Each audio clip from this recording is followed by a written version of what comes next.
unlike the schedule release, we got to keep with tradition here on Through the Wire. As we say, we start at 9-ish, 9:20-ish. What the heck? We're here. Welcome back live to another edition of Through the Wire with Coach Rez, my co-host Jeff. And we got some new guy here. Hello. How are you, bud? Who are you, new guy? Yeah, who are you, new guy? I am Troy. I co-host a podcast called TC Live Podcast. We are out of Ohio. So been getting the chance to work real closely with Coach Rez last season. Grew a big friendship with a lot of the new players. Especially, I call him the great white shark of wide receivers, Pete Safrides as well. So it's been fun. It's been a blast. Pleasure and an honor to be here with you guys. Well, I remember meeting you at the championship game, and I go, dude, you have too much energy 4 hours into the game. Wait, that was you? That was you that I talked to? Yes. Oh man, I had no idea who it was that I was speaking to, because after I interviewed Coach Rez at the championship game, I had barely a voice left. But still, that's when we met. I'm like, this guy has too much energy with. I tell everybody 4 hours I after wake kickoff? up. I tell everybody I wake up and I brew energy constantly. I don't know what type of coffee you're drinking, but ship it down to Jacksonville because we got some cheap stuff down here that doesn't do a dang thing. Absolutely, bud. I'll do the best I can for you. Coach, no news this weekend. Kind of dull weekend in the National Arena League. Yeah, nothing. Oh, really? Nothing that I can think of. Jeff, kind of boring. We only just did a 2-hour podcast on Monday night. Of absolutely nothing. Absolutely nothing. Mm. Apparently no one watched the show. Only 5,000 people did in 2 days. I told you it'd be almost 2,500 by the morning. It was 2,100. Yeah. Yeah, you were close. But again, there was some news. If you watch the show on Monday night, the schedule dropped, and that's why our friend Troy is here. We're going to be talking about the action of your 2025. Willie Miners home for 5 games, on the road for 5 games, and matchups against some interesting opponents. Some with history in the game, and others with connections to Coach Rez, especially the one just east of Willing in Berg, and those snakes down in Greensboro. Got them twice. And we'll get to a fan poll that was done on William Miners' Facebook page. But first off, before we get to going, tickets are now available. Go to wvvminers.com, get your tickets, or bug the heck out of Coach Rez. He'll send you the right direction. Yep. Or you go to the West Banco Arena box office. You can call the West Banco Arena box office. Multiple ways to get your tickets. We're working on a couple other cool things to do. This year we rolled out a payment plan system set up for fans. Thought that would be cool. There's a lot of interest for that. Our tickets are pretty affordable. There's still some families that are struggling within the economy and whatnot. So we thought it would be cool to one of our staff members, Julie, our director of team ops, she was talking about how cool it would be to do like a payment plan. And when she brought it up, I had already mentioned it to our ticket person at the arena, Casey, and was in the works of trying to figure that stuff out. And, if you buy one section 300 ticket, the green section that you just saw there on the screen, the $80 ticket, I mean, not too many people are going to need a payment plan for that, right? It's more so for your bigger families or your businesses and, stuff like that that want to buy groups, or like a family of like 7 or 8. There's my brother's got 4 kids, and, there's a couple other people I know that's got, basketball teams and stuff too. So it's easier to be able to offer something like that for them so the whole family can go. Back when I first started, back in my first year playing, was in 2006. And the biggest thing that I took from that time to now and through the years, it's not really so much now, but you could take your family of 4 to an arena football game for a cheaper cost than taking them to the movies. Now, through the years, inflation and everything like that. So we actually really dove into our ticket pricing last year. Worked with the arena on it and really looked at like inflation through the years on a couple of different things of the percentage of increase. And so based on what the ticket sales were for the Greyhounds to now and all in between there is how we came up with the pricing for that. So we were very cost conscious for the community making those ticket prices. And so this year, obviously every year, it's going to go up a little bit, but Section 300 was 55 last year. This year it's 80. Last year, Section 200 was 90. This year is 115. Section 100 was 170. This year is 195. So basically, we added $5 per game times 5, basically $25 to the season ticket overall price. That's how we came up with that number from the increase, because you are paying for 5 games. So that's a 5-game package. Last year we had most of our season ticket holders that came on board with us for the remainder of the season came to that first game, and then they went and bought season tickets for the rest of the season, because there's a lot of people still don't really know a whole lot about arena football or even like what we're doing in Wheeling. So when people come and see it, any city you go to, and if you've never seen a indoor football game, arena football game, if you live there, you're going to be like, how did I not know about this? And you're not going to miss another one. Like you're going to find a way to make it there. So that's where we're at with that. So the payment plan, that's a long story about the payment plan, but for a family of 4, 5, 6, that they can make a couple payments on their tickets. The only thing on there, I'm not sure if it's listed anywhere, but I'm sure it is. But if you do have a payment plan, try to have that set up and paid for by February 20th. So that gives us an extra day in between that and our season ticket pickup party to be able to get tickets printed off for any last second payments, and make sure that, because unfortunately you won't get your tickets at season ticket pickup party if the balance isn't paid. It's just, we are running a business, so we have to do what we got to do. But you'll get a gift. Last year that was a big hit. We probably sold another 60 tickets maybe, just off the top of my head, just from fans seeing season ticket holders receiving their gift for becoming a season ticket holder. Like some of them were blown away. Like, what do you mean we're getting a gift for being a season ticket holder? So they got a bag, a cool little like a little carry bag or whatever, a t-shirt.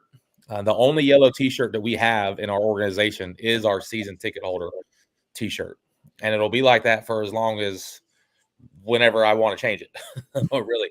But I wanted that to be to stand out. I want our season ticket holders to, it's cool to have something to be a season ticket holder. And if I see you wearing a yellow t-shirt, I want a yellow t-shirt. Well, you can get one. You just got to go be a season ticket holder. So, little things like that. And we had some cups and stickers and stickers were a huge hit. Like everybody was loving them stickers, stuff like that in the bag. So, so that'll be a hit again this year. We want to be expecting, something. So we'll make it pretty cool. That's very I common. will say that the balls are sold out. So they're no longer being sold online, unfortunately. We had quite a few people buy a couple footballs. One young man in particular that we'll give a shout out to. He won another jersey from our jersey auction from the championship game. And received his jersey today and was excited. Julie took it to him and he was excited to get it. Tyler Fahey. He's a season ticket holder for this upcoming season as well. Actually has 3 season tickets. Purchased 2 season tickets for 2 of his buddies that probably couldn't afford it on their own. So he took care of it to get them involved and bring them to the games. And, that's how your fan base grows. That's where your diehard fans come in, to when they're starting to buy tickets for friends and family to make sure that they're able to come to the games. When you do that and you times that tenfold, I tell everyone, and I mean it, we're going to be sold out at some point. It's just a matter of when and how soon that's going to happen. a lot of the how soon comes to us, what we do in the community and some of the stuff we put out there. But also it's up to the fans in the community. It's their job to go buy the tickets. Like I can't force them to go buy the tickets, but we checked all the boxes for what the Valley wanted from us. Are we going to stick around? Check. Yep, we're here. We got a multiple year arena lease. Are we going to be competitive? Playing more competitive teams? Yep. We're in the NAL. So, when you add those things, it's like we're doing our part. So now you got to do yours. And it seemed like this was a long plug for season tickets and ticket sales, but that's what's going to make us last 20 years. That's what's going to make us last year after year after year and be successful, because we're going to win. We are going to win. I'm shooting for something. For me, we don't. Everyone says that, we don't care about stats and accolades. Yeah, we do. I mean, everyone does. It's cool to be humbled about not worrying about winning stuff and all that stuff. But I think it's cool to have the opportunity to be in my 5th championship game in 6 seasons out of the last 6 seasons, coach, which is awesome. I think that's a great feat to be proud of. I wish I could be telling you that I won all those, but that didn't happen. So saying that means we're striving for championships, man. Wheeling is a winning city. The Valley is a winning area. And we're here. What's cool is Sioux City's coming to town. We'll talk about that a little bit on the schedule, but they played in that building before, so fans will be familiar with that name, that we're Greyhounds fans, which we have Greyhounds fans that are still Greyhounds fans to this day. And they're slowly becoming Miners fans. So that is a long plug. Well, we're known for going lengthy on That plugs. way. We get prepared to do one thing, and we'll just let's just keep going this way. that's what I do, like with my high school team. So we plan all week, and my wide receiver coach, he thinks it's funny because his whole big thing is, what is Coach Rez going to call today that we didn't even know we were going to call today, and what we were going to bring up. So, and usually it always works when it happens. So it's you get in that mode and that feeling when you're calling plays to, this is what we need to do right here. So, well, do you want to start getting into the actual schedule that was released on Monday? Yeah, or do you want to do the most anticipated game that the Willie Miners fans want? Let's talk about that. Yeah, let's talk about that, Jeff. Well, here is the poll that our boy Jeff created and put it on Facebook of who the Willie Miners want to face. And we can call, the decision desk can call it right now that it is the Carolina Cobras. I wonder why that is. Why do you think, Coach? I don't know.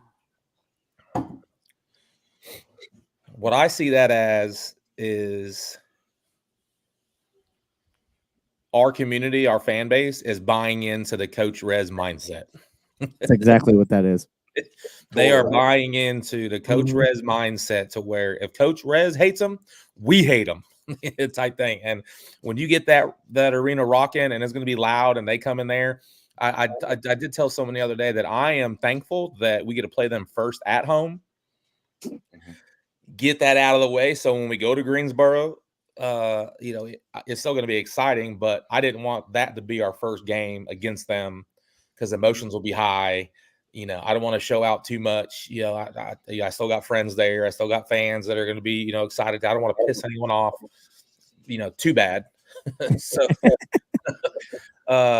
getting the first game out, matter of fact, I think we'll get talked about it in the schedule. We play them at home, and then we got a game off, and then another game, and then we go to Carolina. So we got them 2 out of 3 week stretch. So it'll be you put the belt to ass pretty quick. You're going to be expecting something in return when you go there. So we'll have to be clicking on all cylinders for sure. But before we even get to Carolina, we kick off with the boys from the eastern part of Pennsylvania. Yeah. Harrisburg comes into town week 1. Then I think that Shreveport trip is going to be pretty intriguing there, Coach. Yeah, that'll be a tough one. They're going to have a good roster. Keith is building his organization to win. Like he treats the business more than most people I know. He's like Ricky there in Omaha. Keith does an awesome job, phenomenal job.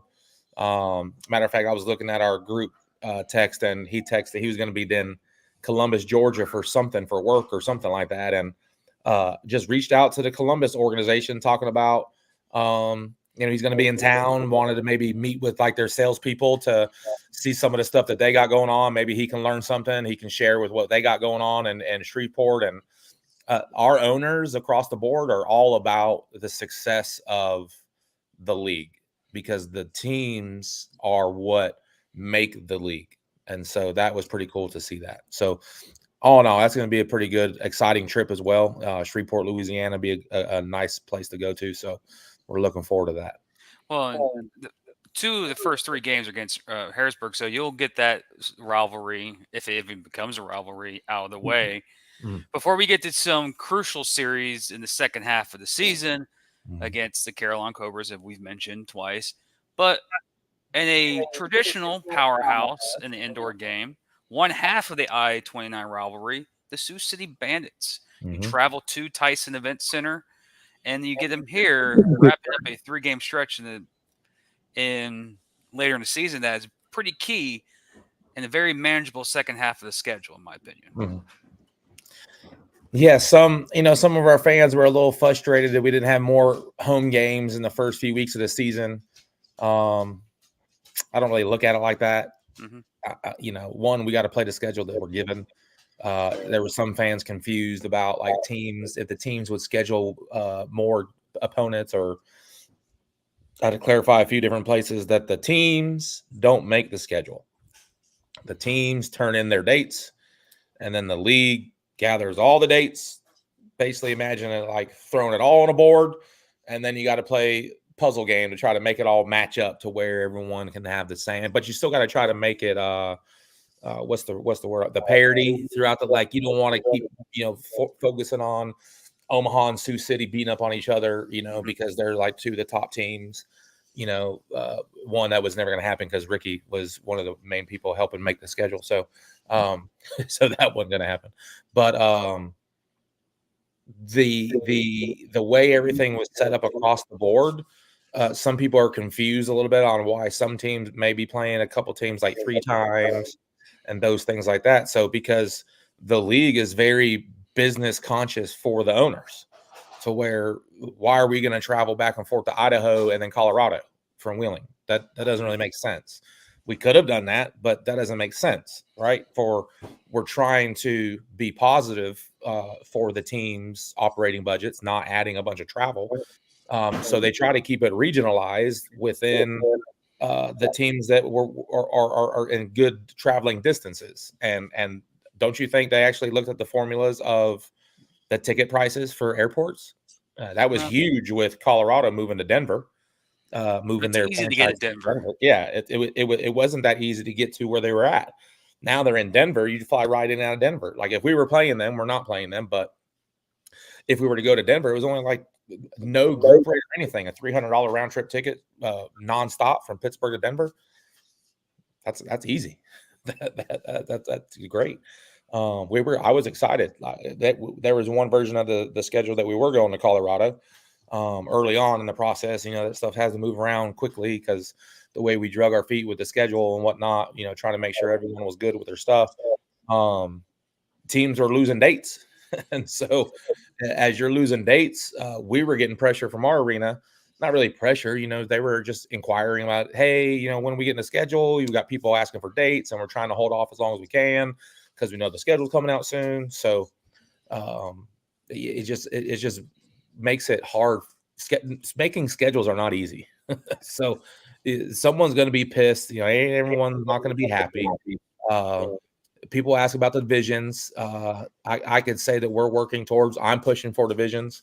A lot of the teams are pushing for divisions, mainly for the travel purposes of the postseason, right? So I don't want to go undefeated and Idaho has to fly all the way to come play the number 1 seed in Wheeling, and they're the 8 seed. That's not really that feasible for them to do that. So play within your divisions, and your division winner versus division winner.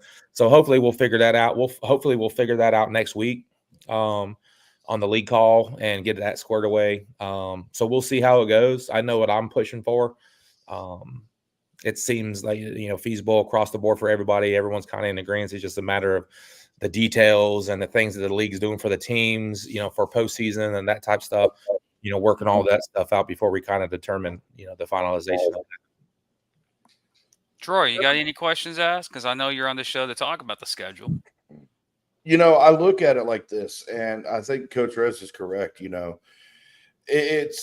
There's a lot of good games coming up for the Miners this year. A lot of, if you look at a lot of the games, especially like, Carolina coming to Wheeling and then having to go to Greensboro to face them. My main thing is I want to see, the Harrisburg games. I want to see the Carolina games, because a lot of the players that I've talked to on the podcast, have had big emotions regarding the Carolina Cobras. And to a lot of the players, it just seems almost like I don't want to say a revenge tour or like a little bit of a revenge against Carolina, but I think that's my biggest thing is I look forward towards like the Carolina Sioux City game. And my big thing, and it's kind of like a backyard brawl with Harrisburg for me. Well, technically it is, because Wheeling has the West Virginia colors and Harrisburg has the Pitt Panther colors. So technically, I guess you got your backyard brawl after all. Yeah, we're talking about some stuff. We just talked today. Matter of fact, I talked to Negron and Justin there in Harrisburg today. Negron, obviously, in Carolina with the Cobras. We talked about a few things of doing some rivalry stuff. We had some potential partners. We just closed a partnership today with a company that's interested in possibly combining the same company from the state of Pennsylvania and the same company from the state of North Carolina, and kind of make a rivalry series where when we play Carolina, those two companies are sponsoring that rivalry. And then our company and the company in Pennsylvania partner together to sponsor that game in Harrisburg. So when you do that, you're creating, look, Harrisburg, for instance, and Carolina already knows they're going to get it, but Harrisburg, those are going to be tough games. Like, we're going to be at each other's throats. Like, it'll be ugly. Like it'll be freaking rock'em sock'em. Like it'll be very energetic. It'll be a great atmosphere. Justin's doing a heck of a job marketing there. They got some big stuff coming up, for their game day experiences and just everything that they're putting into it. Excited to see them, part of, the NAL with what everyone's building and what we're doing. But off the field, before those days, like, we're all working together to try to figure out how we can make everyone be more successful. Like, there's things that Omaha does that I want to do because it's going to help us be successful. And every team took something from everybody of what we're doing that they weren't doing, and they're implementing into what they're doing because we're all trying to make it better. Mm-hmm. Even pushing some of our leads of sponsors that we may have here that operate in other states to where you're leading them to where they need to talk to the people. But instead of me reaching out or say Coach Negron reaching out, our contact from the business we're already partnered with is going to reach out to them and say, hey, we're doing this with our local team. You're there, you got this, and we can kind of, this is what we're trying to do. And there's just a lot you can do. And when you're building that, do we hate each other? Absolutely. But it's all about the business first, and it's entertainment. It's a show. We're trying to make the best experience for fans. We're taking fan buses. I already got it set up for deals for fan buses to Harrisburg and fan buses to Carolina. Like, we're serious. You don't think fans are going to want to go to those games? I guaranteed 2 buses are going to Harrisburg.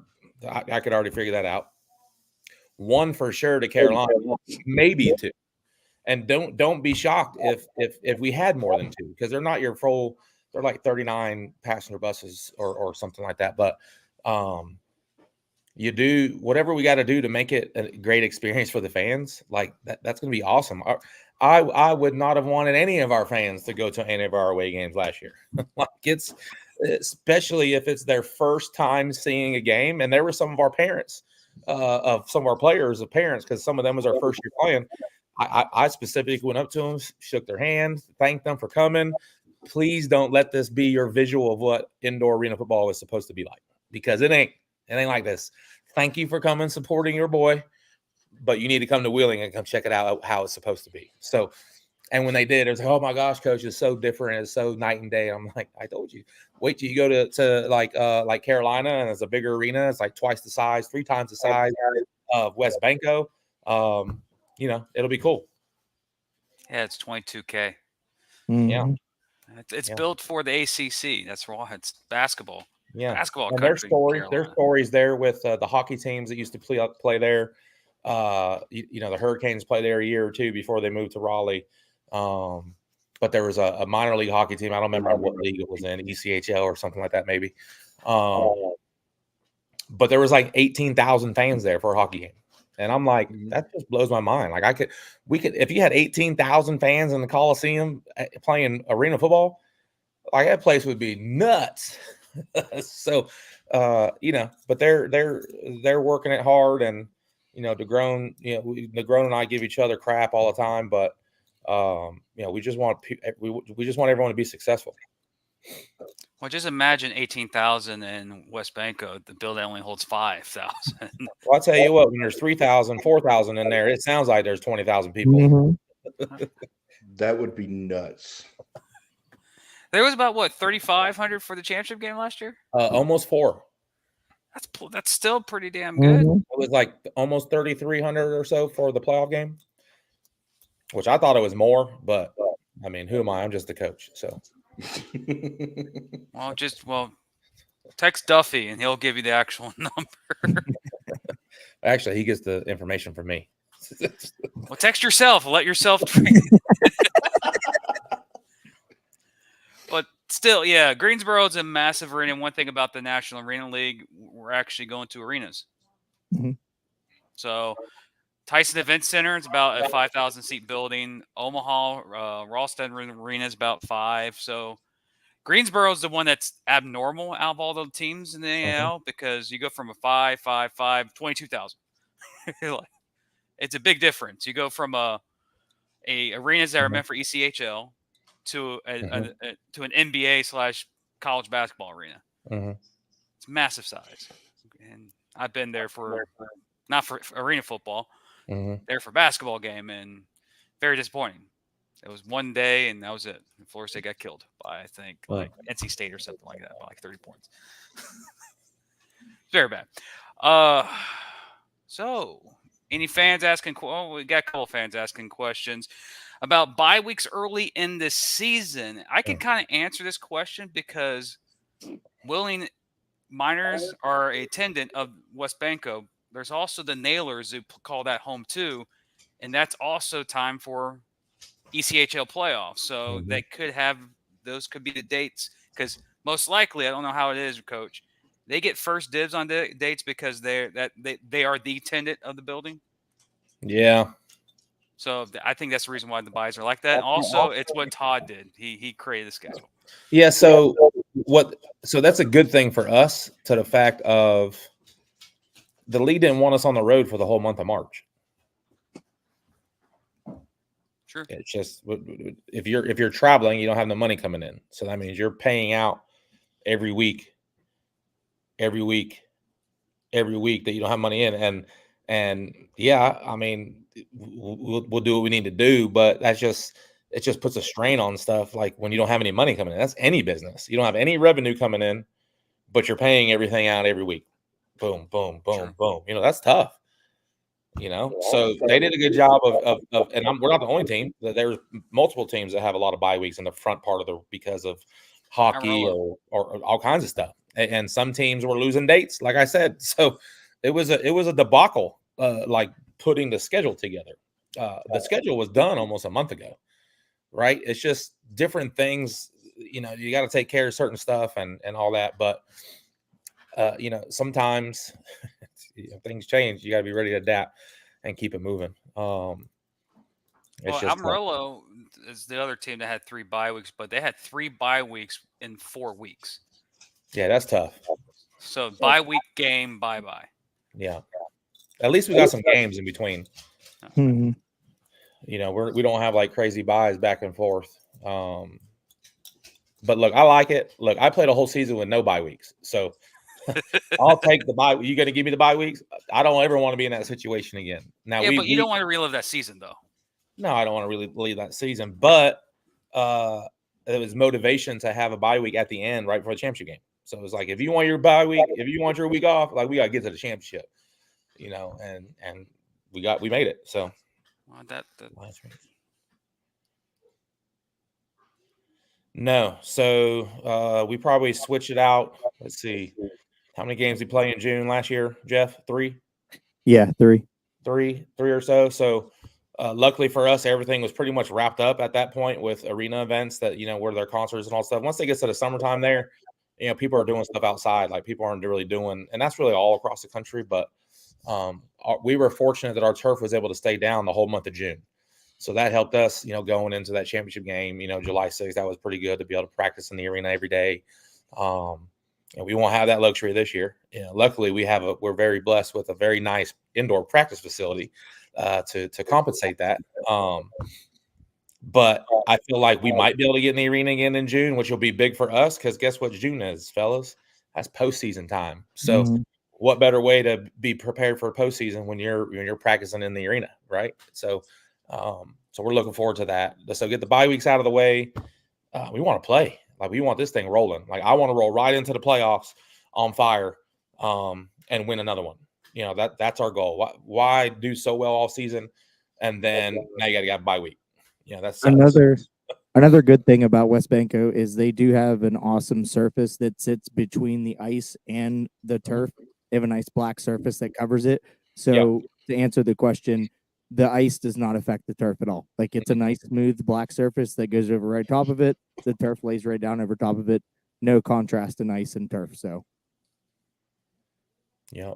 Hey, I saw back up a little further here. Some dude named Girth Brooks was banned. Who the heck was that? He made a comment like, I'm not gonna have that on this channel. It could be a fan. I was just told Jeff on the back of chat. I'm like, I don't know if these are bots or actually fans. So I just decided to block them. And if I go back and realize it's actual fan, I'll unblock them. I just didn't want. What they say? You were a bunch of commies. Yeah. Oh, it's who like was? Us? Yeah. Oh. I was like, I don't want that. They're like, no, this is arena football, indoor football. We ain't talking about that stuff. We're not, but if they're watching, I am as far from commie as you will ever see. You're a definition of a capitalist. Yeah. If you just leave it as you don't ever want to know or be around a pissed off Marine. You just don't. And I'll just leave it at that. That is the truest fact I have ever heard. So what is Rez's thoughts on Zach Richardson being a meanie? Who's that? Is that a fan? Someone talking? I was looking at some of these chats. Again, weird chats. Besides Duffy going and dropping the 8-11 bowl brawl. Let's see.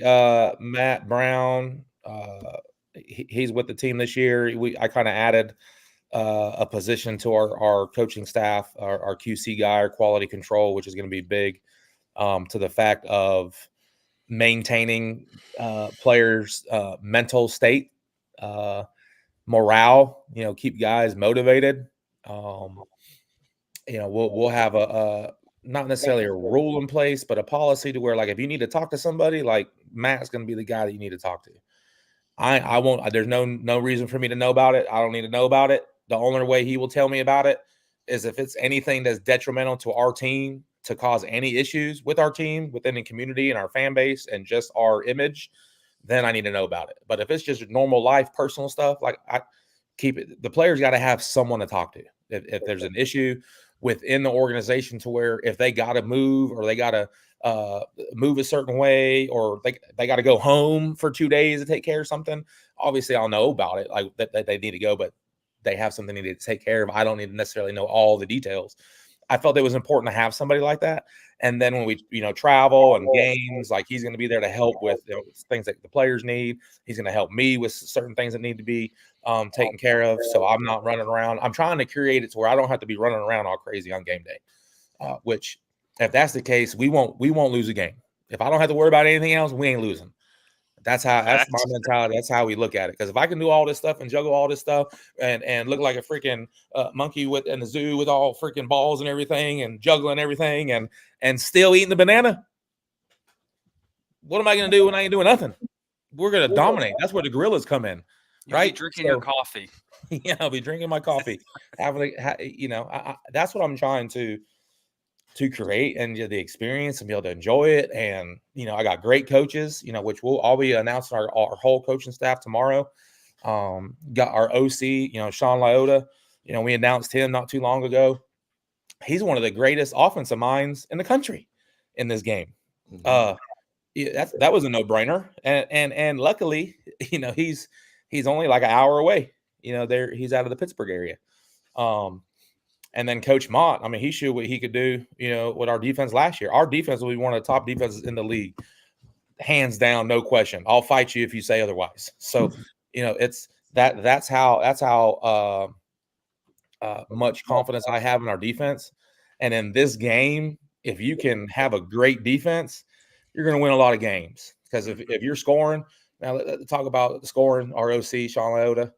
He averages in his career. Someone look at his stats real quick. I don't have on top of my head as far as how long he's been coaching. How long he's been 65. Coaching? 65 points. Yeah, 60 plus points a game for his career. How many years has he been coaching? How many years has he been in our arena game? It was here's how far back it goes. He was the head coach for the Wheeling Wildcats. You remember that team? Yeah, that was an 09. Yeah, you remember that team? No one knows. Everyone forgets about that team because they were here so the story with that is he was in Erie. His owner in Erie sold the team, and so he wasn't really too feeling the new. Every time new owners come in, they want to change stuff, and just like peace. We ain't got to deal with that. And so he knew the guy in Wheeling, and he brought him to come be the coach, and. They were kind of lied to a little bit as far as just get local players, you'll be all right. Well, that year they played, I don't want to get it wrong, but it was the Chicago Rush team had folded. Slaughter. And so they were with the Chicago Power or Slaughter. Chicago, whatever. What is it? Slaughter. Chicago Slaughter. All those players, all those AFL players were playing with the Slaughter. Yep. So they came here and played. Now, he had some decent players. Coach Lyotta has been around us for a long time, so I'm sure he has a couple guys, but most of the roster was just local guys, and they got freaking smashed. And so every game for that season, it was dogfights for them because they were, they may have won a couple games. Coach Lyotta, I'm sure didn't lose every game. He probably won a couple, but they lost majority of the games. And so the end of that season, the owner, I guess some stuff back in Erie wasn't going too well, and the original owner took the team back and got the team back, however that came up. And then, of course, Coach Lyotta wanted to go back home to Erie. That was his baby. And so then he left after that season. And I don't know if they played another year after that, the Wildcats, or not, but they didn't. Just the 1 year. There's some backstory there on with him and Wheeling. So that's how long he's been coaching. But I wish I could say I averaged 65 points a game in my career coaching, like all my offenses. 3 or 4 MVP quarterbacks.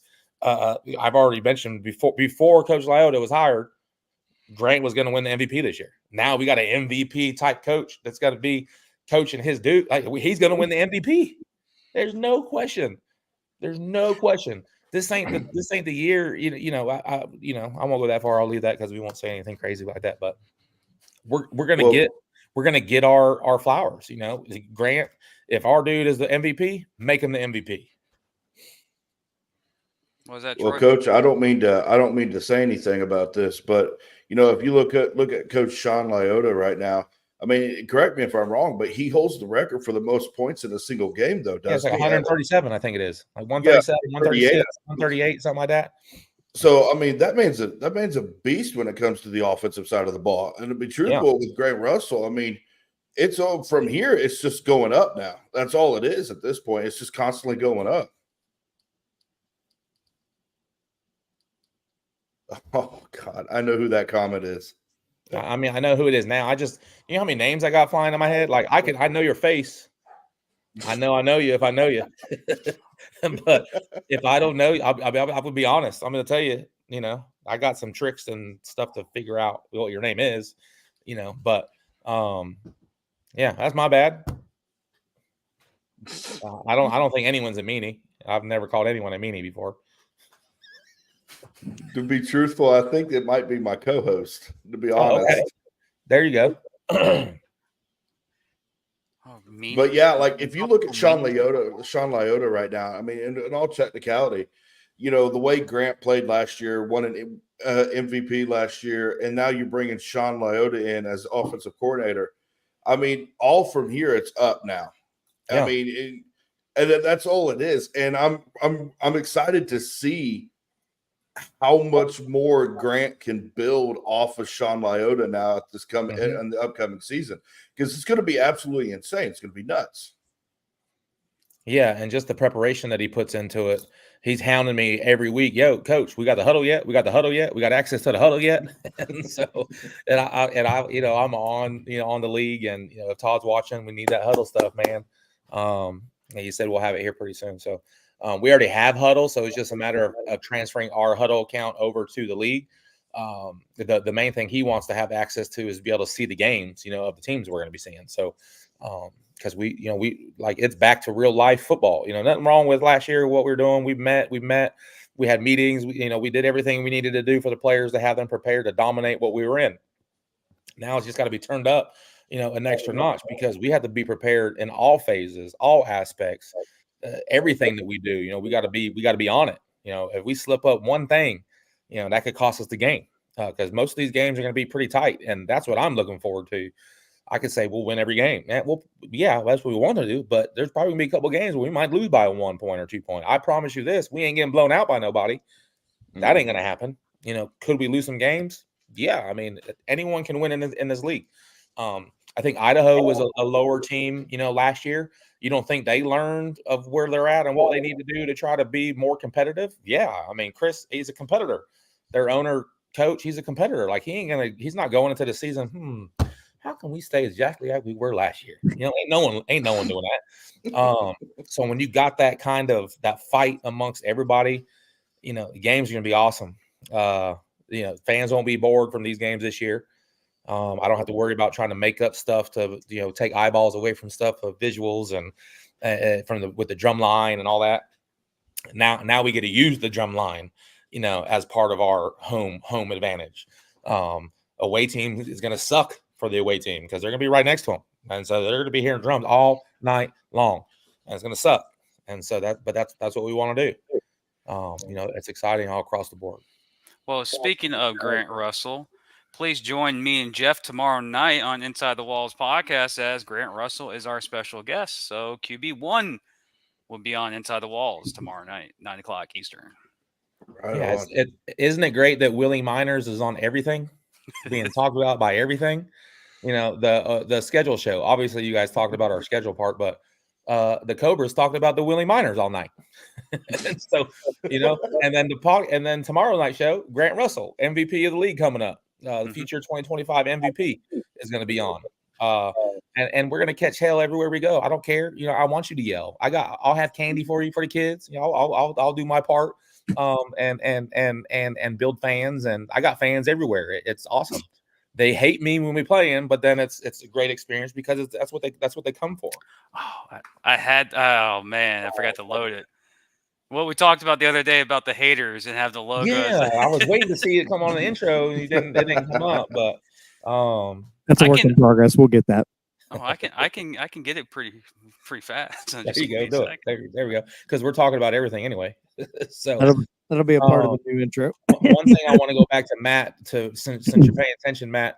You mentioned a couple of the guys, Flowers, McGee. I even think Tyree, if you're watching, correct me if I'm wrong, but I'm pretty sure you tried out for the Cobras too. Yeah, he did have a tryout with them. He did. Mm-hmm. Flowers was there. He had that long touchdowns versus Peach State. He probably should have had a little bit more opportunity, but when you have an inexperienced staff across the board, it's hard to make sure you got guys in the right spot of where they should be. But they did the best they could, right? I guess we all get trophies. So McGee was trying to go to Carolina, but they just felt that he didn't fit what they wanted to do, and so they really didn't pursue him to come, or so when I found that out, I'm like, dude, if we get a chance to play these guys, like, we're gonna turn up, because I'm turning up. Like, we it's gonna be a good time. It's gonna be a good game. It'll be a dogfight for sure. And I still know some of the players at Carolina, right? So, like, I got long ties with their running back James Summers. I coached him in high school. I coached him in high school. He played for me. There with the Cobras. His first few years with the Cobras. So he knows it's all love. You don't think he's going to be competitive, wanting to beat us? You crazy if you think otherwise.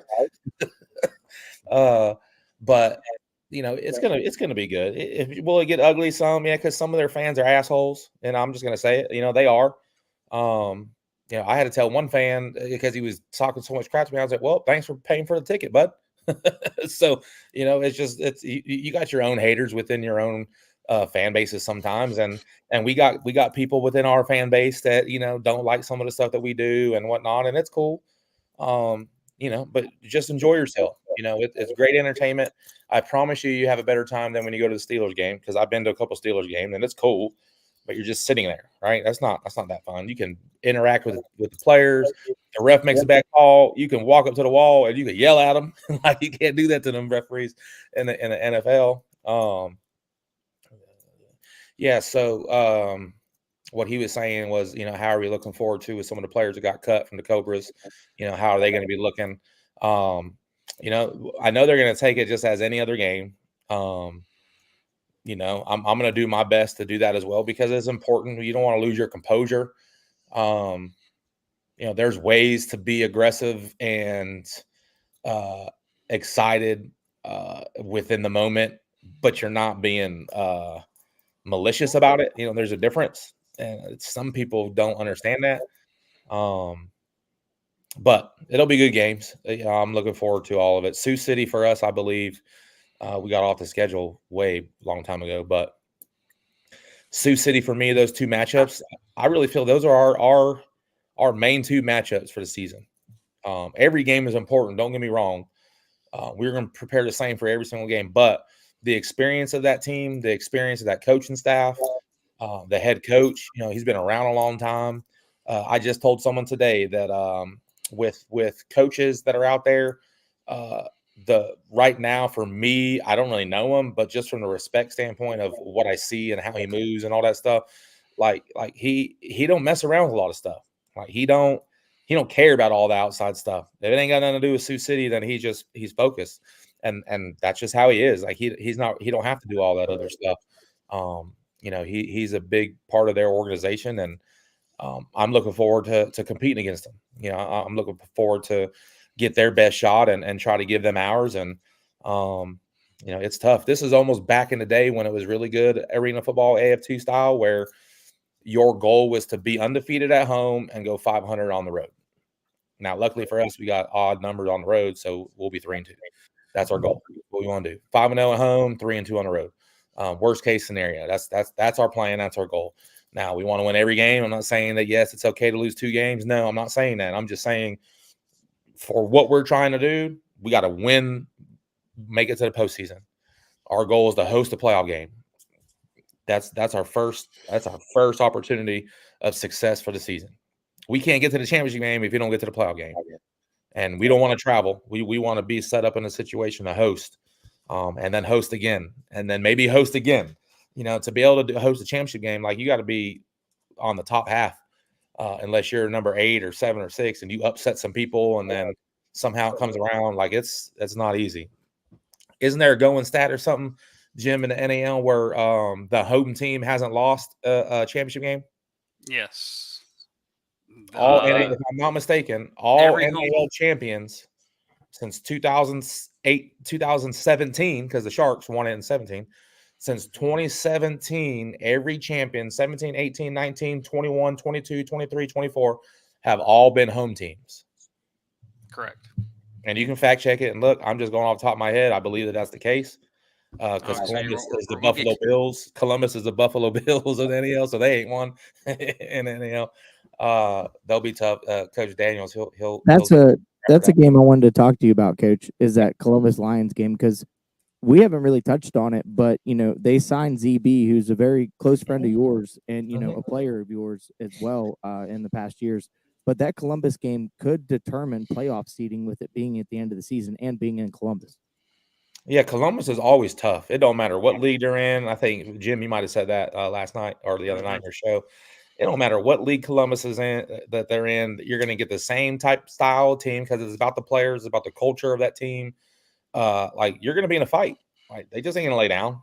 Like even when they're getting the championship game and the Cobras beat them like 66-6 or 64-6 or something like that, they were still fighting to the end, and they just, it's just the Cobras had their number there in 2018 when they won that championship. But it's going to be a dogfight every time, especially when you go there. Like they don't come to us, so we got to go there. And it's, that's a tough place to play. I enjoy it though. I like those fans because it fits in, because my goal is to, the best sound for me on the road is silence. So when we're dominating you and it's quiet, like you got something rolling, and you need to hurry up and get this game over with so you can get out of here. well, I know this is, well, it's still processing, but I found the video. I've already made it for you. I've already have it. Do we want to debut it right now? That's the question. Let's do. Shoot, play it. This is a message to all the haters out there. If you don't like what I do, but you watch everything I'm doing, you're still a fan. That was that'll be good. That'll be our intro from here on out. So all you people watch the show, you'll see that in the beginning, and it'll be. I want you to crack a smile when you first start watching it. Even if you hate it, you probably had a long day, stuck at the office, stupid crap job you might not like, and you hear that, it'll put a smile on your face. Oh hell, what are we getting into tonight? True. We got what we got. LOL, nice. Speaking about Columbus, you mentioned that they were the Buffalo Bills of the NAL, which is true. Alan Columbus or Joey Columbus? Someone Siri's going off. Which one? Can y'all hear me? Yeah. I was gonna say there's only one person on a Mac, so you know who it is.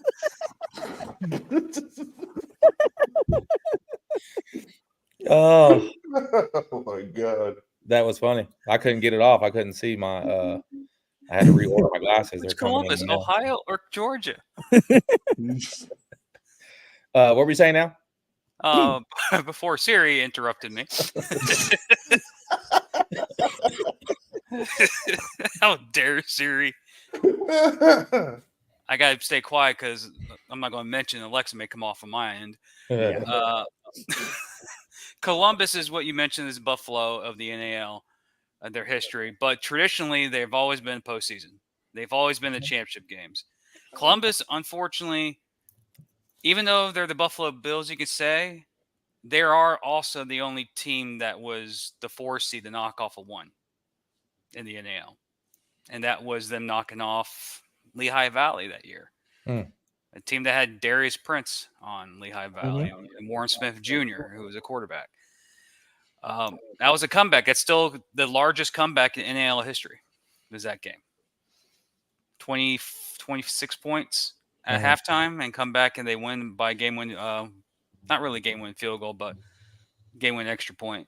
Then the following week they lose to Jacksonville in the championship game. Then the next year Carolina wins the title because that was their first year in the NAL with you and Coach Billy Back. Nah, just Coach Back. You came in 18. Yeah, 18. I was with the Havoc when we won a championship there when we beat the Rough Riders. That's right. So Billy Back was there. So the 19 Jacksonville won it. 20, no one won it. 21 was Albany. 22 was Albany. 23 Jacksonville, and then Omaha 24 last year. 23 last year. Almost. Mhm. 2024, Willie Miners. Or Mhm. 2025, Willie Miners. So, historically speaking, the number one seed is important. Correct.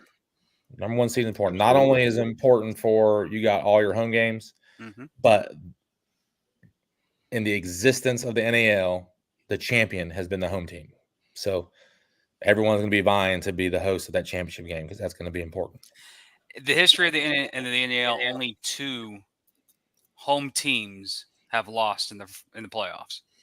That was the 1 seed in 18 and the 2 seed in 19, where was it Columbus beats? I think Columbus beat someone else. I forgot. Mass. They beat Mass. The bracket in Mass. So yeah, so Columbus has history in the postseason. So and they won the AIF last year. They beat Corpus, so they know how to get to the dance. They just don't know how to get over the hump in the NAL, and they've done it. They've won championships in other leagues, just not in the National Arena League. And that's because you were in their way one of those years. That was just a complete destruction of a game. Mason Espinoza really looked his age. Oh, that was the 18. That was the 18 game. Yeah. That was Coach Back. Was 18? No, you still beat them, didn't you? Oh, Mason we beat Espinoza? them. We beat them in 21. 21. Yeah. Oh, is that what you're talking about? Well, we didn't beat them that bad. We didn't beat them like that. The game was decided in halftime. I mean, I guess. I didn't say it. I did. That was one of the only times they didn't make the championship game. I got enough bulletin board material. I don't need any more. Yeah, Carolina went to the championship game that year, Jeff. Yeah. And if Bain didn't hurt himself, that would have been a different type of game. Absolutely. But we don't want to go back in the past. Looking also in the schedule, we do play a new team on the schedule in Beaumont. Yeah, I'm looking forward to that game. Right now, it looks like Justin Arth is going to be the quarterback. Right now, because they just had the Justin Arth. Who?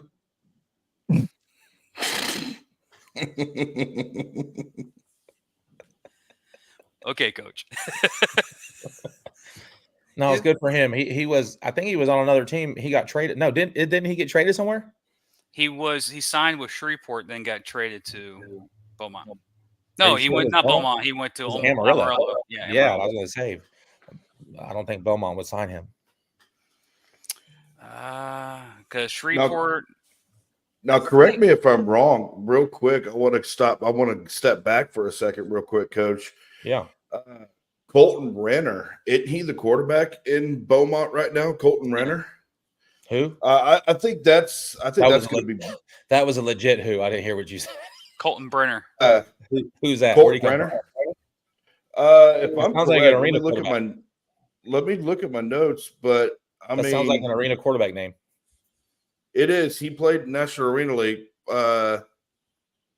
I don't have where he came from originally, but did he play with the Predators in the NAL?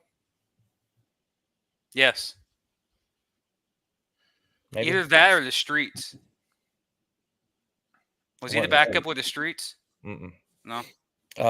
Wasn't Legree the backup for the Streets? Yeah, because it was. I thought he was starter. I mean, he eventually was the starter because the original starter left. Well, if you play for the Streets, I'll leave too. They didn't even play in an arena. Don't put your valuables in there. Yeah. Let's see. Can you pretty please answer my questions? It's bedtime. Oh, what time is it? It's 10:18. Who K3? You see any questions from her? When does the starting lineup for the Miners get released? Game day. Kickoff on Monday, March 10th will be 7:20. So 5 p.m.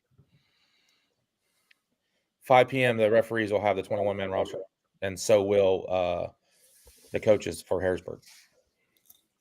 When's the deadline to report to the league for weekly schedule teams or for the final rosters? Yeah, the final roster. Is that Thursdays? So yeah, the 48 hours before kickoff. Okay. So that's not changing then. Our camp roster will be due Saturday by 7, basically. Okay. So every team, most of the teams that play that weekend will play on Saturday. For the most part, it's actually one of the better favorable schedules for the teams where there isn't very many teams games not on Saturday. Most of all the games are on Saturday. One of those is ours. It's on Monday night, and is there a Friday night game? Sioux City. Yeah, and it's against us, I think. No, is their opening game against Idaho? I think Idaho goes to Sioux City first. Yeah, that's an opener for them. So that's a Friday night. That's the following week 2. Mhm. But they also have one like the Minnesota Tritons going there for one of those preseason games. Yeah, so they'll have a home game. We had a few people ask us about preseason games too. I don't like them. There's really no need for them.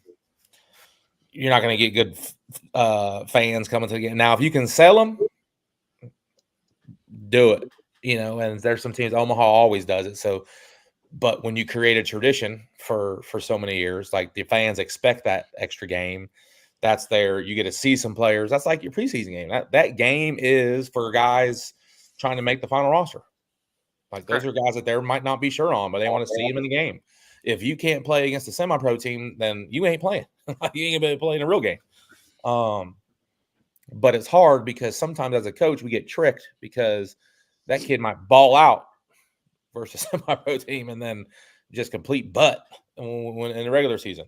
And so, like, not only do we make mistakes sometimes on guys that we miss, we make mistakes sometimes on guys that we got wrong. Like we shouldn't have. And we try to limit those. I try to limit the ones we shouldn't have had more than, dang, we lost that dude. Well, speaking of the schedule, I know we're worried about the minor schedule, but is there any matches that you saw league-wide that intrigue you? Well, Besides Omaha and Sioux City is always a good one. That's to see them. I would like to go back and look at the schedule and see how that fares to when we play them compared to when they play Omaha, to see if that's we can get them after a tough game type thing. And there's all kinds of strategy within that stuff to where, our guys banged up, are you getting there 100%? If they're not 100%, you got to smell blood in the water and dominate and attack. Like, don't let up. Like, if they're not 100%, then that's your time to jump on them for sure. I think I'm most disappointed about the whole schedule is that we don't get to play Omaha first. That just sets up an Omaha championship game. That's all. It does, but they'll probably have a loss before then for sure. They're definitely not going undefeated this year. They're going to be good. I mean, they're going to win a lot of games. Coach Tatum's going to have those guys fired up. Mm-hmm. How many? And we all could just give you our own speculation and predictions of what everyone's going to be at, but we don't know what the heck we're talking about until we play the games, because anything can happen. But I could, if I am a bad man, but I could probably say that they're not going to go undefeated. I don't think anyone's going to go undefeated. We all would like to think that we would go undefeated, but it's just, Well, okay. Week 10, the Sioux City Bandits are home against the Omaha Beef. Mm-hmm. Week 11, they travel to Willing. Sioux City, yeah, that's tough. So you got to play Omaha, and then you got to travel to Wheeling, and then go back home and take on Colorado. One of two matchups, back to back. No bye week in between. Yeah, those aren't like Coach Shaw is not a dude you want to see in the postseason. Omaha, you'll see them in the postseason. Depends on what type of Taz Wilson they have. Yeah, they have the good Taz Wilson. They're going to be pretty tough to beat. The thing I like about Coach Shaw, what people misunderstand about him, some people thinks that he talks junk and he's just an ass during the games. Well, he is himself. Like, he is what he is. He cussed me out at the game, and his players, his players follow that dude. Like, he didn't realize who I was. That's why he can will his team to do what he needs them to do. Yeah, and when you have a coach like that, that's special. Now you just got to put all the other stuff, around it. It's okay to have that great of a leader, but you got to have all the other parts around. And Hopefully he does. I don't know what he's got with his staff or whatever, but usually he doesn't have the best staff around him. Some of those who said he got 3 straight weeks of tough. I don't know what he's talking about reading that damn thing. In Taz we trust. In Taz we trust. That's Matt Omaha. But Coach Irv, he's pretty good with getting his guys ready too. So the coaching staff. I'm sorry, the coaching staffs. Like, I don't think Coach Shaw really has had a great coaching staff all around him. That's one thing that I feel like I've been pretty good at for myself, of putting good people around me to help with a lot of stuff, that because I don't know everything. Some of the things that I think that I do, but I know I don't know everything, right? What was that? I didn't say nothing. I've just been there during those conversations. And it's important to have good people around you. Like I did all the legwork for this deal, and then my man Matt Porter, our assistant GM and assistant coach, closed the deal today. So that's the stuff that we need to have around us. I got another one of our teammates, Julie. She's out there. She sent all the auction jerseys off to make sure that got away, because that was a whole debacle of why fans didn't pick them up on game day at the championship game. Is like, it's just crazy to me. But to have everything that she does as far as trying to help get businesses in line for us, and it's almost like helping us with appointments and getting community events set up. She helps with the merchandise stuff that we do. You got to have those people around you, that help to do those things. And then you get on the outskirts, with Jeff and Chris, and we're going to be able to really expand everything that we've been doing to make it even bigger. Like, our marketing radius this year is 1 hour radius all the way around Winnie. So that hits Pittsburgh. That's Pittsburgh. We had I don't remember exactly how many, but we had quite a few season ticket holders from Pittsburgh, coming from Pittsburgh. Old Power fan. When you put that radius around, that's a lot. It's like 67 towns. I got a list of all the towns that we need to be in. Like, we need our stuff that we got going on. One of the things that's going to help with that is one of the things that we took from Omaha, some of the stuff that they do with their stand-up players. It's got the information on it. You can scan the QR code when you're in there, wherever it's at, a restaurant, gas station, whatever. Scan the QR code, and it'll take you to whatever we wanted to take you to, for that week. It could be season tickets. It could be the promo of the week. Could be whatever we got going on. They'll scan it. They get over 10,000 scans a season. That's a lot of impressions just from scanning the stuff where it's at. I mean, we're going to start off with 150 of them. And get them out all across, everywhere we need to get them to. We'll figure out, we'll maybe do a fan vote of what player we want on there and all that stuff. Quite a few things that we want to do. Got a lot of stuff in the works, a lot of stuff. I've made a whole list of all the stuff that we were doing. And it's a lot. It's a lot, man. It's a lot going on, and we got our sales stuff picking up, rolling, and everything's starting to happen. And March is going to be here before we know it. Yeah.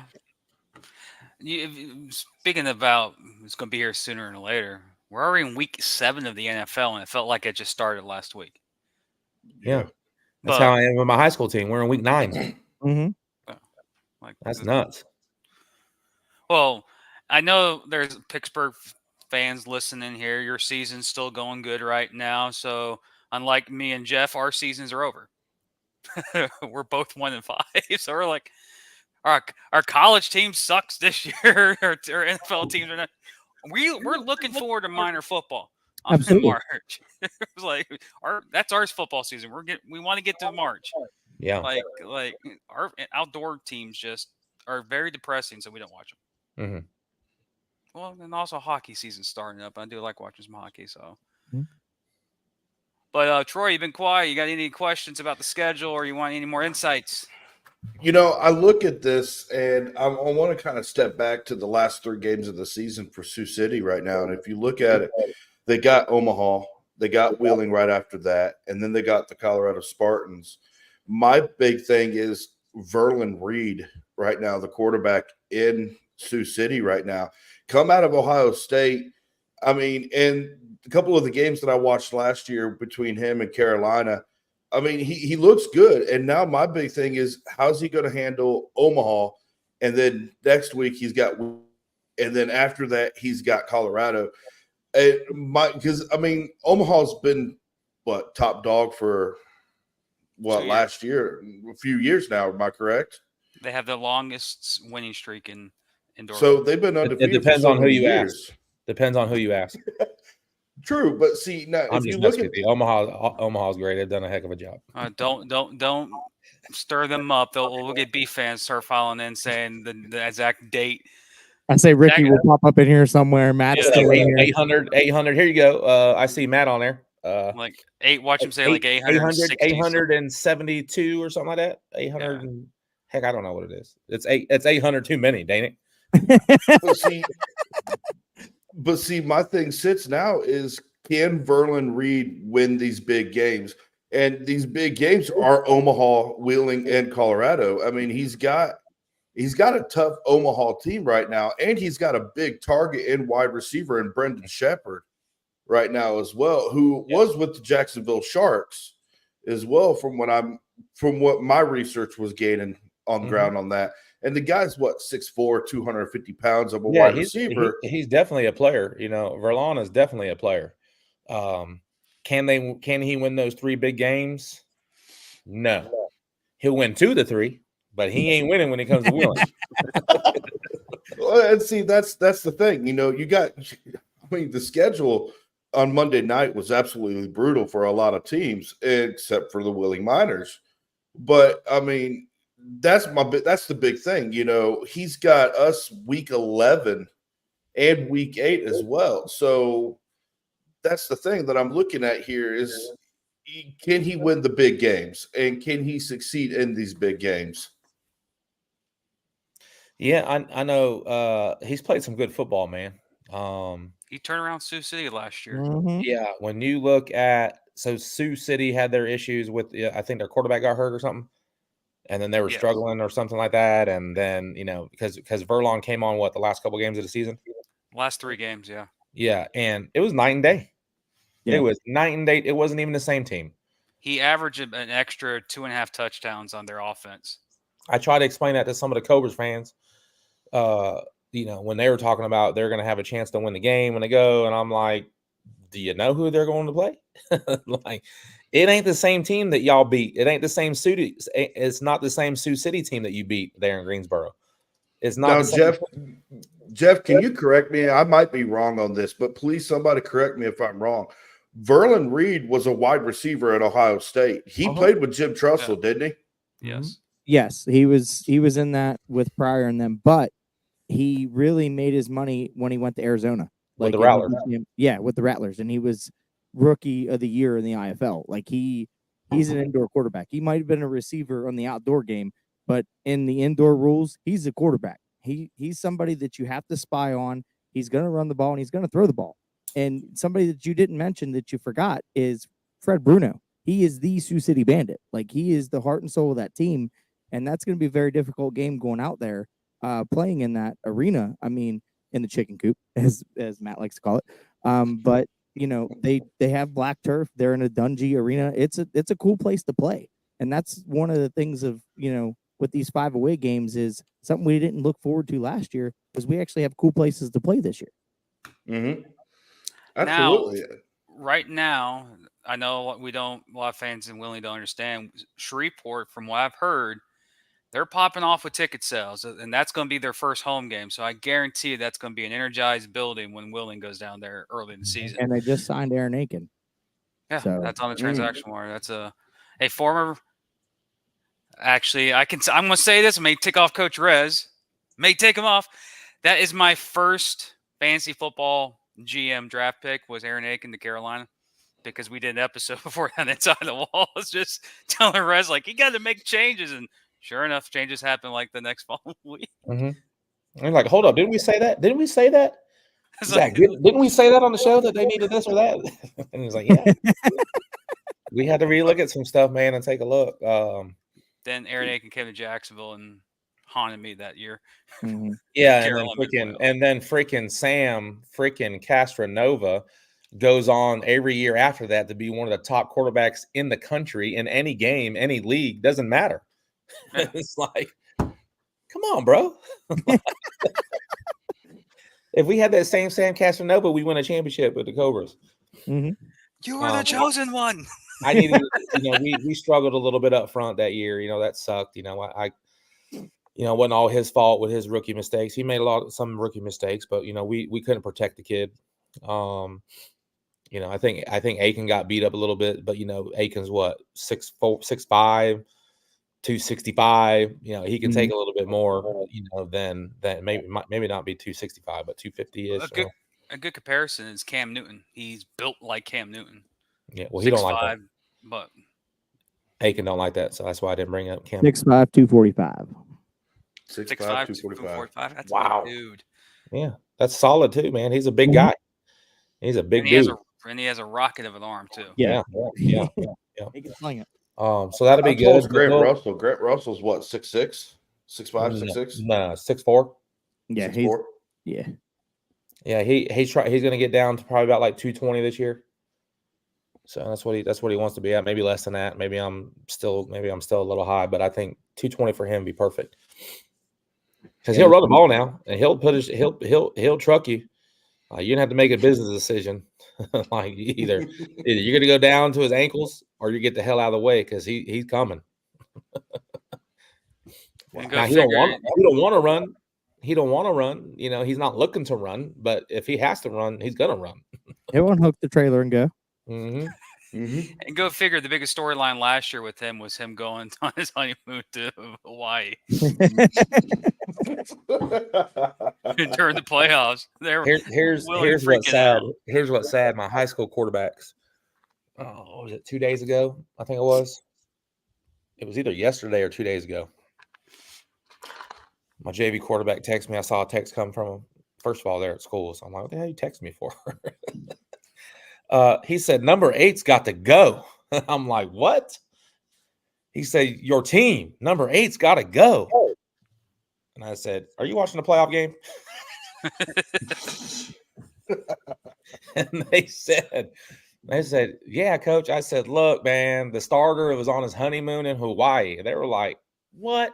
Hell no. Hawaii? Like, what are you talking about? That's funny. But yeah. But that was the biggest storyline winning last year. It's not because it wasn't the winning. It was, where was Grant Russell for that playoff game against, was it Peach State was the playoff game? No, Jersey. Jersey. Yeah. Peach State was a championship game. Yes. They all wore the same jerseys, it felt like. Jersey was the game that for the first time in my life, I had a professional football player land in my lap. Was that day? That was Pete. Yeah, it was big. My man Pete Safrides landed in my lap, and I find it very interesting because when the QB threw the ball, I saw it coming towards me. So natural reaction was, I'm going to put my hands up. Nah, screw that. Pete said, no, I'm taking this catch. I'm going over the wall, and you're going to enjoy when I land in your lap. So yeah, I had a nice big laugh with Pete on that over that ordeal. I literally saw someone get knocked out by a player this year. They were like, oh, I'm going to catch the football. And the guy just helmet this skull. Like, yeah, he's out. It was in Tulsa, Arizona-Tulsa game this year. I think it was Gibbons or one of the receivers went to go for a catch. The kid didn't see it coming. And Gibbons went right in the wall. And the only thing he saw the kid was just fall on the ground. I was like, wow. That's like, he got knocked out. That's gonna leave a mark. By the way, Matt gave me the stat. 844 days. I knew it was coming. Yes. So we got fact checked by Matt. Well, we told him. To look. Well, we gave him an extra 30 days. Yeah, but we told him to look. So that's not fact check. We tell him to go give us the answer. Well, kind of. It's kind of like an open book text, maybe. Yeah, pretty much. Yeah. Hey, what's answer number 12? 844.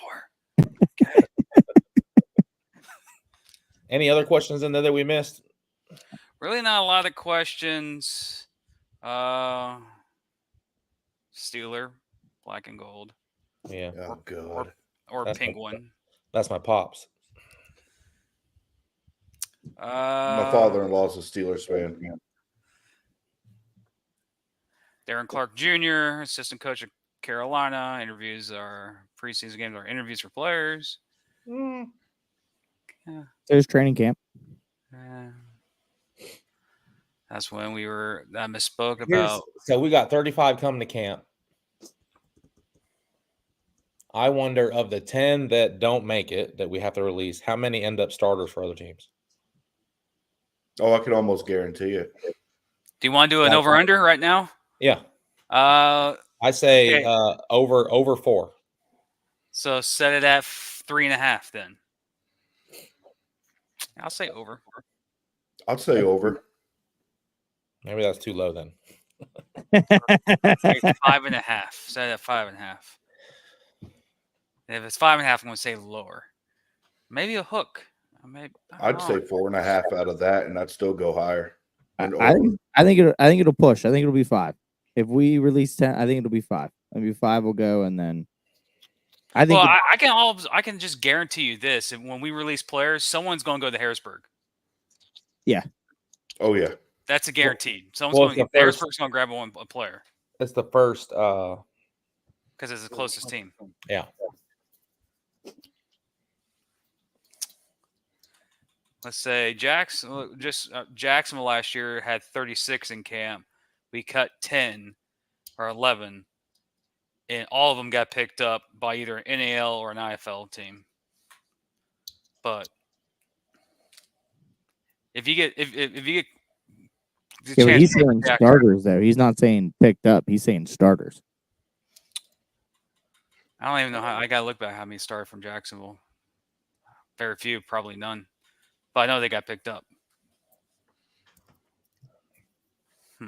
Well, last year we had. Well, he didn't get released. We sent him to San Antonio. Right. And he played quite a few games with the Guns of Menas and the Gunslinger. I think, did he re-sign with them recently, or is he still down there? He's with us, bud. Talking about Khalil. Yeah, Khalil. That's right. Yeah, he's with us. He signed back with us.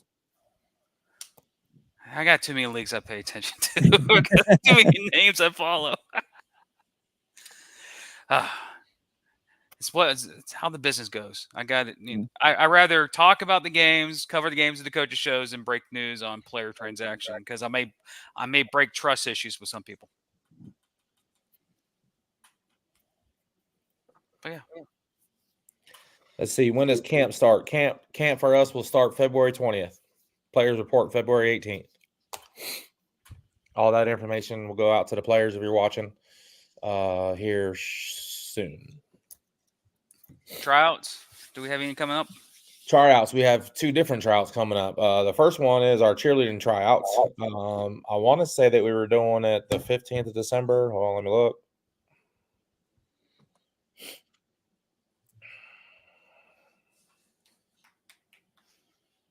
$14th. 14th of December, I believe it is. Yeah, I'm pretty sure it's the 14th.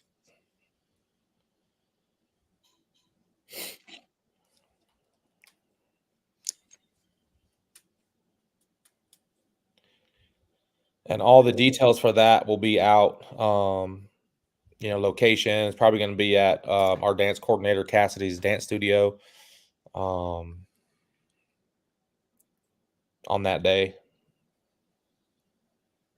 Sorry, I'm just trying to find that date. Yeah, December 14th at 10 a.m. So we'll get all the information out for that. I think we're doing that on Monday. And then our tryout, our one and only tryout, right now we're sitting at 31 players out of the 35.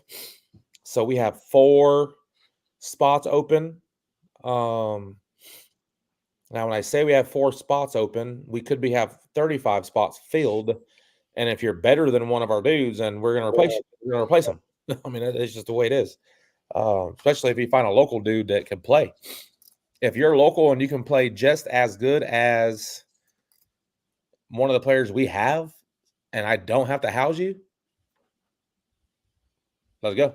Because now that opens up a spot in a bed for another body, we can make sure that we can house, right? Because the way I do some stuff, I got that. I've taken a few things from Coach back with some of the stuff that he does, but this one is more towards the players, like taking care of the players. Like if a dude gets hurt, like some teams will send him home. Like, why would you do that? Like, how are you supposed to make sure that they get everything that they need to be taken care of? You can't do that if they ain't there. So you leave a couple beds open so you can put some IR guys there if you have to, so that way you can take care of them. So not all your housing for all your dudes that are playing. Like you got to be able to take care of these guys, and that's what separates some of these teams that do all the things they're supposed to do to take care of their people, take care of the players. Because when the players, it's just like everything else. The players could give two craps of what kind of playbooks you have, X's and O's. Because if you don't give a crap about them, they ain't gonna play hard for you. Good point. It's just not. But if the players know that they're taken care of, they have everything that they need, they know that they're going to be held accountable because if they do something that they're not supposed to do, the consequences are going to be that they're going to be removed from what we got going on, because we create that atmosphere and that precedent of like, you want to be here. Like, this is where you need to be right now, and make the most of it. Like, if you do something stupid, like, you ain't going to be here. And that when you create that atmosphere, the players police themselves because they don't want to have stuff taken away from them. I had two dudes miss a couple appointments to massages at our one of our facilities, and all it took for me one time was to lay down. Like, those times will go away. Like, we'll take away those appointments, and you're going to have less appointments to go to. So some of you aren't going to be able to go to appointments, and that changed, quickly. Is the mind line coming back? Yes. Yes, Mind Line is coming back. Will be a big part of what we got going on, and we're excited about that. Next Miners event prior to the season. We got quite a few Christmas parades coming up. We're putting together a whole community calendar of things I got to look at to see what we can go to, what we can make sure we're at, different places like that, because we can't be at everything. But we want to be at the main things that we can be at that's got the most amount of eyes and people. Parades are going to be a big one for us. We got a lot of cool stuff coming up with those. All that information will be sent out, as we're getting closer. And of course, when we finalize a few things for that. But fan vote, I feel like Grant Russell would run away with that. That's probably talking about the player cutout. Yes. Yeah, probably. Yeah, we'll see. We'll see how it goes. I mean, we'll put our options of what we think, and then we'll let some fans add some stuff, and then we'll kind of mainly see who's like interested to see who. We won't necessarily do a fan vote of like who wins is going to be the person. Like, I'm not going to do that, but I do want to know your opinion of like who you think it should be, because if 300 people say one person, then obviously we might need to put this dude on the cutout. But other than that, where'd Jeff go?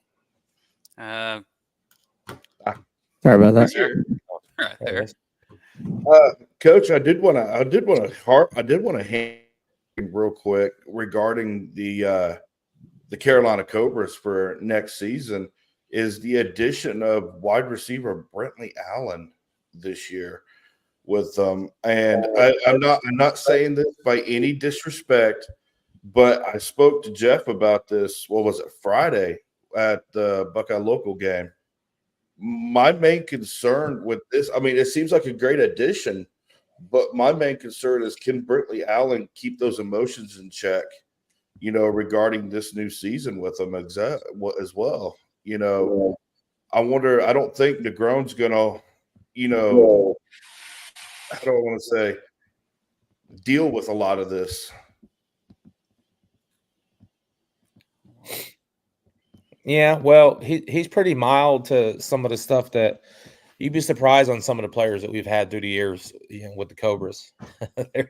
When you're in situations too, I've always looked at that like, if you're my guy and like everyone knows how you are, and the other you did something or said something to the other coach, and the other coach is like, dude, you need to get your guy. Like, get your guy. No, the hell I don't. Like, he didn't do nothing to me. It ain't got nothing to do with me. Like, we're good on our end. Like, maybe you should stop talking to the dude. Stuff like that. So, but I mean, first of all, the kid's got to make the roster, right? Once with some of the guys that got coming back, he played at Newberry College. It was a small school in South Carolina. Can he play? Yeah, he's decent. We were talking to him about him possibly coming to camp with us. Then the talks kind of just like faltered off. He had checked in a couple times and probably didn't get the answers that he was looking for. And then I seen that he signed in Carolina. So he did a good job of putting himself out there and finding a home to play, because Peach State wasn't it for him. Nothing wrong with Peach State and what they got going on, but some of it's just the mindset. A lot of those players are playing on that team for a reason. It's just the way it is.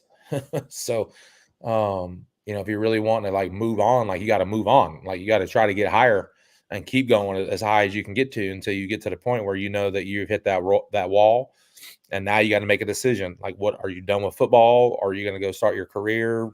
Take care of your family. In my case, what I try to create with our teams is a culture, an atmosphere that once you get to that point in your career, like you're going to find out that what if you moved here, got a good job here, and played for 3 or 4 more years, but you're still working and you're actually making money, because these guys don't make a lot of money at all. Like it's just don't. It's minor league sports. Minor league sports isn't built to cover players' expenses, bills, families, take care of it, send kids to college, send their kids to college and stuff like that. That's not what minor league sports is for. Minor league sports is the stepping stone to get to where you got to go. You think those minor league baseball players get paid a lot of money driving in them buses all over the country? No, they don't. Now, you might have your guys that are your two-way guys, like in a G League or whatever it is, an NBA, hockey. They might be on a signing bonus, a different contract. I don't know how it all works, but they're probably making more money. But everyone knows who the heck that is, and they know he ain't going to be on that team very long. So, because in all technicality, with Carolina, the QB room looks a little bit different in Carolina right now, because Guy Myers is in San Antonio, if I'm correct. And, Vincent Espinosa is now in Carolina, and something Schofner. I can't remember the actual name. Schofner, I think it is, in Carolina. But out of everything that I've been seeing, I'm thinking Espinosa might be starting for the Cobras this year if he does it right. I think Summer should. I think Summer should be the quarterback. East Carolina. He's been there. He's now the Adam Smith of Carolina. Mm-hmm. Adam Smith was Mr. Do everything. They won't play him at quarterback. They wouldn't let him be the quarterback because they don't know how to use him. And I say it that way because I saw Speedy on here. Coach Clark. Coach when Coach Clark sees him and his ability, like he ain't gonna want no one else. If you want to everyone in Carolina talks about they want to win a championship this year, they want to do that. Well, you're not doing what you need to do to win a championship. You got to put the guys in the right place, and James Summers is your best chance. And I hate to say that because I don't want to see him, if he was playing quarterback, and that's tough. Like I said, we talked about this before. When I was going to Tulsa to be the OC, I had him coming to be our quarterback. He was the first player signed in Tulsa Oilers history. Mm-hmm. And he was going to light it up. He would have been a beast in the IFL with the football in his hands. He could easily be one of the top running backs in the indoor game. So, you already got to face him a little bit from that aspect. But a guy like that can throw too. You want that ball in that sucker's hand every play, not majority of the plays, all the plays. So, but we'll see. Maybe they get mad, and maybe my man Summers will see this and say, "Hey, Coach Rose is saying that you should be the starting quarterback." And he said, "I know he probably said that. He knows how I feel about him." But it's just a matter with their coaches, do what they need to do. So, all right, gents, we've been on for quite a while, so let's wrap up the show. Season tickets are now on sale for your willing miners. Prices went up a little bit. Coach Rez discussed this earlier in the episode. $80 for upper bowl, $115 for mid bowl, and right on floor level or getting close to floor level, $195. So that goes up like $20 per. I think that's what you said, Coach. So get your tickets now. Go to gowvuminers.com. Any final words there, Jeff Fafa? Nope. Just get your tickets and look for more episodes coming at you. And also tomorrow, Miners fans, tune in to Inside the Walls podcast for Grant Russell. Troy, you got any final words? I honestly, I don't really think so. I think my biggest thing right now is I just can't wait for the season to get started. This is going to be one hell of a season, to be truthful. And, you're getting the league MVP back with Grant Russell, the Miners team. And, these guys are some dogs, especially with Coach Rez out here. Can't wait to see what Sean Lyota has, Coach Mott's got coming in. And all I want to see is in March, I just want to see Coach Rez unleash the hooks and let these dogs go at it. This minor season is going to be an explosive one. Coach? Yeah, we're looking for. Glad that the schedule is finally out. Everyone can see where you're playing. We've already had some ticket sales and people excited about that. All the teams, some of the owners were putting in our group chat of talking about how, as soon as the schedule was dropped, we had so many tickets, we had these many tickets, we had that many tickets. And it's just good to see the fans engaging and getting tickets for their games in their cities. It's important, especially I want us to be in a situation like Omaha, like some of their games sell out. Like you can't buy a ticket because they're sold out. Like I want us to be, we're in a market that can be just like that, to where if you don't buy a ticket, if you don't have a season ticket or buy a ticket early, you're not going to be able to walk up and get a ticket. You're just not. Think about the Steelers. They're what, 20-some year waiting list for season tickets. So, and I'm sure not the only NFL team like that, but the point is our area, we have the market for that. And I said, we're going to be sold out. So at some point we will. So how cool would that be that you can't get a ticket to go to a Wheeling Miners football game because it's packed. That's what we want to create. And we keep winning and we keep doing those things. It's coming. We're going to get there. I'm excited about that because it's just when you're packed, it just brings more stuff, more sponsors, more everything. More players want to come. All that stuff. So get your tickets. We will thrive and be as successful as we are with as many people as you see at the games. We don't want to play the empty seat contest game. Of how many empty seats we have there. We want all seats filled. We got some sweet options that are available. One thing that we are offering this year that you're going to start getting some calls, businesses and groups and different stuff like that is group sales. We didn't have group sales last year. So we'll have a group sales department where they'll be handling all the group sales from businesses. And, that's going to be huge from us. Just from that standpoint alone, you look at the Jacksonville Sharks, they have 7,000 to 9,000. I think their attendance dropped a little bit, but they fluctuate all up and down in there. They got how many groups a game, Jim? 30 to 40, 50 groups a game? Oh, yeah. The Reef seats are always sold out. Those are at least 15 seats per. Yeah, and that's huge. That's how you get to those numbers. Once we start doing group sales, we're going to be sold out before you know it. So it's going to be jumping. So get your tickets while you still can. We're going to do everything we can to pack that place. Game one, we got all this time to really build up for game one. Banner drop time, Monday Night Football. We got a lot of stuff in the works with Harrisburg, doing some stuff. We're working behind the scenes on some cool stuff that I can't wait to put out there. That will make you want to go there, early, so you have time to be able to take care of some things and see some things and get some things before we get into the game. So it'll be exciting for that. Just keep following us. We'll let you know when all the events coming up. We got parades coming. We'll be involved with some of those. The tryouts is important. We won't have another show again for the next 2 weeks. This was a good one to talk about the schedule. So we'll be back again in 2 weeks. Again, thanks to Tyler Fahey.